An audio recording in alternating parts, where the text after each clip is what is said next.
क्या अखिलेश ने 2027 से पहले ही हार मान ली है? बहुत सीधा सा सवाल। कम से कम जिस तरह का ऑफर वो दे रहे हैं उससे तो यही लग रहा है कि उन्हें जीतने की उम्मीद नहीं है, तभी इस तरह के ऑफर के जरिए सरकार बनाने की कोशिश में है। अभी आपने जब शुरू करा था कार्यक्रम, आपने कहा था डरे हुए राजनीति में वो लोग होते हैं जो चुनाव हारे हुए होते हैं। 2024 में देश में जिन्होंने बात करी थी 400 पार, और यूपी में जिन्होंने बात करी थी 80 के 80, उनका हस्र पीडीए आंदोलन से, सामाजिक न्याय से, जाति जनगणना से क्या हुआ ये हम नहीं, ये सीटें बता रहे हैं। हारे हुए डरे हुए लोग वो होते हैं जो चुनाव हार के आते। हम लोगों ने सामाजिक न्याय, जाति जनगणना की लड़ाई को आगे बढ़ाते हुए, पीडीए की लड़ाई को आगे बढ़ाते हुए, ठीक है, हम लोग समझ गए मैं आपकी बात। अब मेरे सवाल का जवाब दे दीजिए जो मैंने सवाल पूछा था। अभी तक जो आपने बोला उसमें मेरे सवाल का जवाब नहीं था। अखिलेश यादव के इस ऑफर का मतलब क्या है?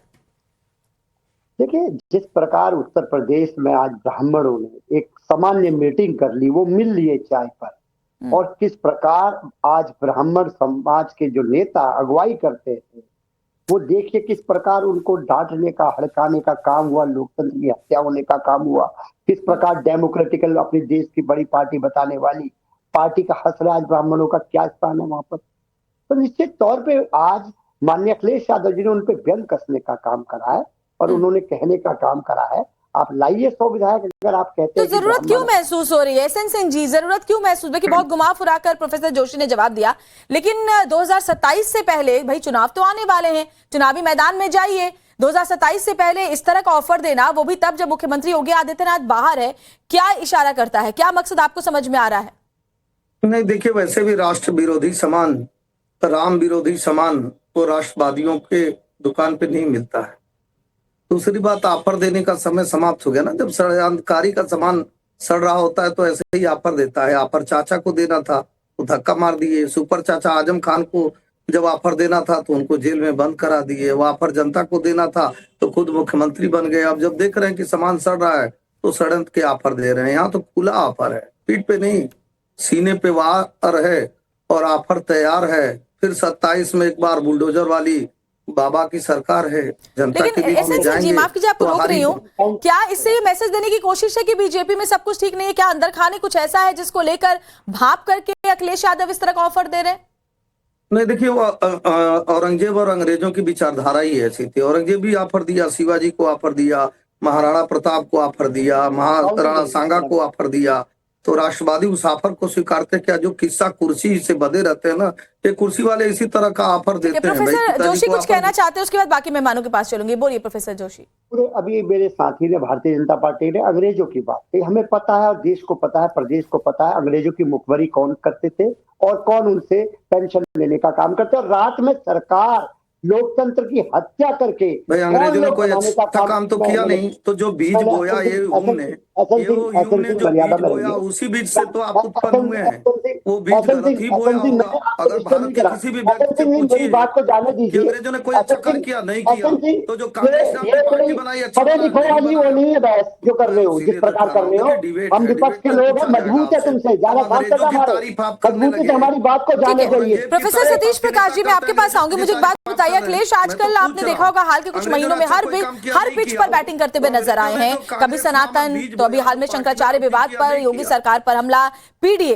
तो क्या इन सभी में जो उन्होंने भापा है सफलता नहीं मिलने की वजह से अब वो 100 मिलने वाला ये ऑफर जो है वो खुलेआम सामने रख रहे हैं?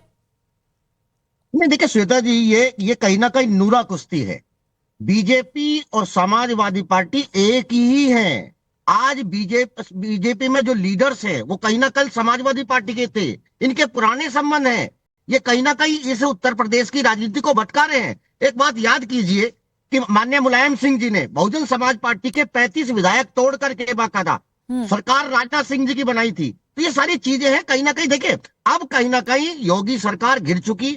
मेरा कहना यह है कि तमाम लीडर्स को कहाँ गिर चुकी योगी सरकार? नहीं, आप सुनिए, देखिए पूरे उत्तर प्रदेश में योगी सरकार नाकाम है लोगों को रोजगार देने में। अच्छा। आज हर घर के अंदर एक बेरोजगार व्यक्ति बैठा है। भैंस पे सवार ऐसे में होके कहीं ना जहाज कहीं का आनंद आक्रोश लेने है। वाली जातीय विचारधारा उन्माद ऐसे ही चरम के सोचेगी। ऊपर है। भैंस भी अच्छी है, धार्मिक उन्माद को लेकिन कहीं ठीक है, बढ़ावा मैं देते मानती हूँ आप मेरा विपक्ष मानना में, ये है कि- अगर जी। कोई विपक्षी पार्टी है, ठीक है प्रोफेसर सतीश प्रकाश, कोई विपक्षी पार्टी है तो वो सरकार की नीतियों पर सवाल उठाए, लेकिन खुलेआम आप इस तरीके से ऑफर दे रहे हैं कि 100 विधायक लाओ हम सीएम बना देंगे, ये किस तरह की राजनीति है? क्या ये कोई राजनीतिक चाल है?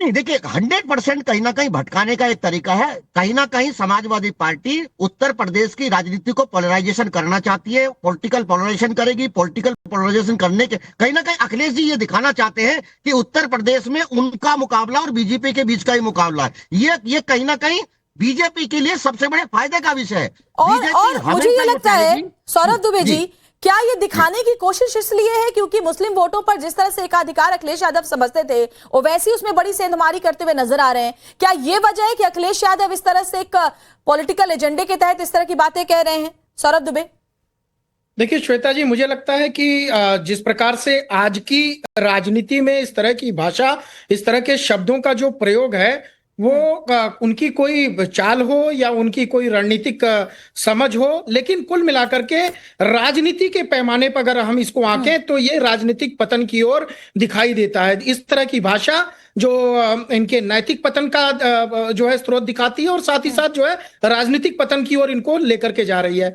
आदरणीय अखिलेश यादव जी जो एक पूर्व मुख्यमंत्री रह चुके हैं और आज जो है अखिलेश यादव जी राष्ट्रीय अध्यक्ष अपनी पार्टी के बड़े नेता हैं, इस तरह के गंभीर मामले पर इस तरह की ओछी भाषा का प्रयोग करना ये राजनीति में सबसे बड़ी गिरावट है। देखिए, सत्ता आएगी सत्ता जाएगी, लेकिन आज आप युवाओं के राजनीति की बात करते हैं। अखिलेश यादव जी को जनता जो है वो बहुत सम्मान देती है, लेकिन वो ये क्या कहना चाहते हैं कि वो लोकतंत्र में चीरहरण करके सरकार बनाना चाहते हैं। लोकतंत्र का पैमाना है कि जनता से चुनी हुई सरकार, जनता के द्वारा स्थापित की हुई सरकार आप चलाइए। आप ये कहना चाहते हैं कि हम वहां पर चीरहरण करेंगे, हम जबरदस्ती विधायकों का अपहरण करेंगे, आप लालच दे रहे हैं। मुझे लगता है कि कहीं ना कहीं इस पर कानूनी कार्रवाई होनी चाहिए। संदीप त्रिपाठी जी, के लिए, संविधान के लिए बहुत अपमानजनक। ठीक है प्रोफेसर जोशी, आप जवाब दें, फिर मैं संदीप जी आपके पास आती हूं। अपेक्षा नहीं की जा सकती। मैं अपने छोटे भाई सौरभ दुबे से पूछना चाहूंगा, क्या वो महाराष्ट्र में भारतीय जनता पार्टी की राजनीति को क्या कहेंगे? मध्य प्रदेश में देखिए, महाराष्ट्र में शिवसेना के साथ बीजेपी की सरकार बनी थी पहली बार में। नहीं, भुवन भास्कर जी जो सरकार बनी थी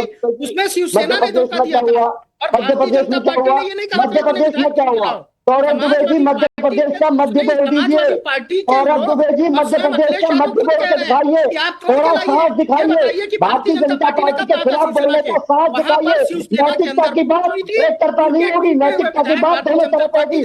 आप मध्य प्रदेश की बात नहीं कर पाएंगे। आपको चैलेंज देता हूँ, चैलेंज आपको मेरे मध्य प्रदेश के बारे में आप एक अच्छे व्यक्ति हैं, अच्छे प्रवक्ता हैं। समाजवादी पार्टी की इतनी गिरती हुई राजनीति के अंदर इस तरह से शामिल मत होइए, उसको संरक्षण मत दीजिए। मध्य प्रदेश की सरकार के बारे में एक शब्द नहीं बोल पाएंगे आप। मध्य प्रदेश होते हैं इस तरह की गिरावट को सर छोड़ देते हैं। आप लोगों को समझना चाहिए कि आप लालच और आप जो है इस तरह के ऑफर दे करके लोकतंत्र का अपहरण करना चाहते हैं। अब 27 में विधानसभा चुनाव होने वाले हैं, 27 में विधानसभा चुनाव होने वाले हैं, आप अपनी जीत के दावे कर रहे हैं, तो उससे पहले मतलब मैदान में जाने से पहले ही एक तरह से हार मान लेने जैसा ये है।